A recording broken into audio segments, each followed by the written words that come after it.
And I'll tell you what, this is interesting. Brothers and sisters, if you want to have a good health benefit, follow the sunnah.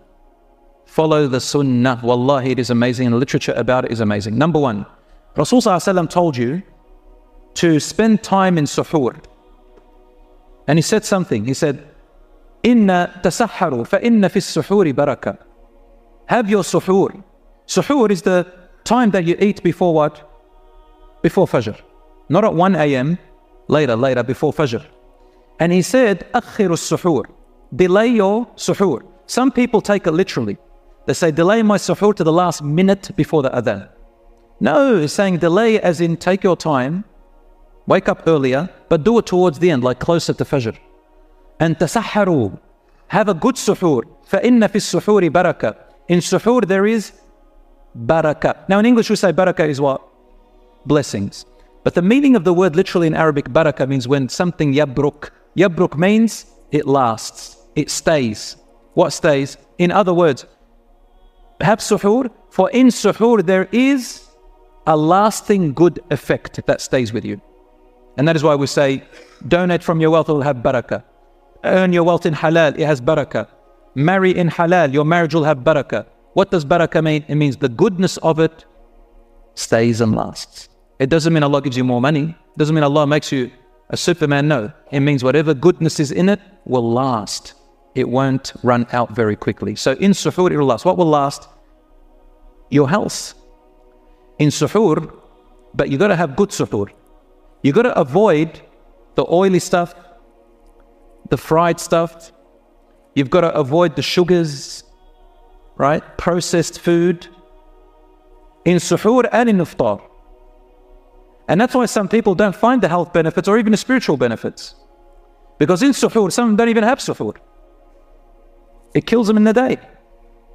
And I'll give you a little hint about nutrition. Experts, you can find this. I don't even need to, don't take me as a reference. You can look it up. It's all over. Expert nutritionists tell you that if you want hydration to retain hydration, water in your system, early in the morning, so we'll say suhoor, drink water with a pinch of Himalayan salt. If you have Himalayan salt, it's like an orange thing.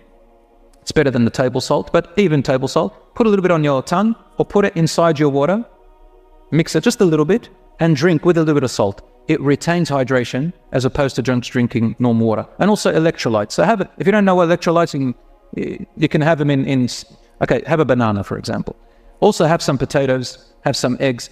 These types of fruits, if you can get your body used to it in suhoor, inshallah, it will help you. And in iftar, do the opposite. Don't fill your stomach. Don't break it on fast and processed foods. Trust me on this one. And have a little bit. So don't fill your stomach. And Rasul Sallallahu Alaihi Wasallam did say that my ummah is blessed if they hurry up their iftar. Meaning, don't eat too much. And then go to your salah, pray nicely, even if you're tempted. Look, I'll tell you a little trick. Your feeling of being full, it takes your brain to give that signal completely to your stomach 15 minutes. So if you're able to eat a little bit, and I would recommend that you eat something good and filling before you pray your Maghrib. Some people, they eat one date or they have a sip of water and they rush to Maghrib. You're not going to be able to concentrate well in your Maghrib. Take your time and spend about 5-10 minutes eating and then go and pray Maghrib.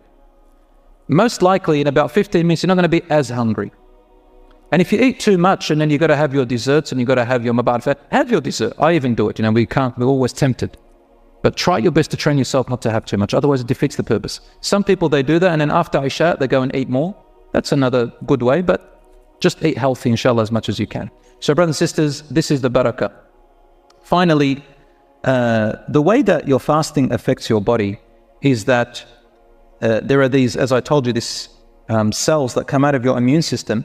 What they do is if they stay long in your body, those cytokines, they become inflammatory. They cause you inflammation inside your body, so toxic.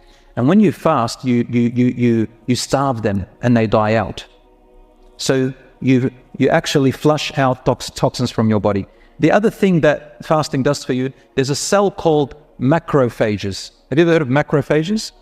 So these macrophages, what they do is consider them like a rubbish bag, like the rubbish truck. It comes, it's a big cell, and it attacks bacteria, viruses, and microbes, and literally takes them and throws them out of your body. They stay in your body for a long time. SubhanAllah, it incites them, increases them. Another one that it increases is something called microbiomes. Microbiomes is name for good bacteria in your body. Good bacteria in your body helps regenerate damages in your other cells and in your other organs. And they live very long, so you can't starve them, and they help you against the risk of infection. It also increases the resistance to stress. A lot of us stress a lot, and it's bad for your well-being. Did you know that when you fast, it reduces your stress and it helps you to resist stress? I mean, figure that out. Even when you look at our behavior, if you're hungry, you got no energy or time to bother with little things. There are things that when we've eaten, we start making trouble with, and stresses us out. When you're hungry, remember, how many things do we can't be bothered with unless you're satisfied. So there's a resistance to stress, and it also has an antioxidation, meaning it fights oxidized stuff. What is oxidized? They're basically unstable molecules inside your body. Again, let's call them toxins, and they're also called free radicals. They're the stuff that lingers around in your body that does you no good except does you harm, and it leads to cell and tissue damage. And what happens is that when you fast, you have an antioxidation. So it kills them off. And finally, there's something called autophagy, which is basically when you fast, your body recycles itself. The cells die and it recycles them. And when it recycles them, they become more stronger and more immune and better. And that's why you feel yourself revitalized. Now, some people, they say to me, well, I don't feel it that much. That's because you haven't fasted right. Your diet is terrible. In fact, you put on more weight because your diet is terrible. Number two, the Sahabas used to train fasting before Ramadan came so that they can pass the headaches and the fatigue, and the body is already adapted to fasting. So they get the benefit throughout fasting. That's why you feel that they've got more energy than us. And when you finish Ramadan, what did the Prophet ﷺ tell you to do? Try and fast which? Another 6 days of Shawwal quickly. Why does it tell you follow it up quickly? Because your body, number one, is adapted to it already. You have the energy, you can fast it, and take advantage of those rewards, inshaAllah ta'ala.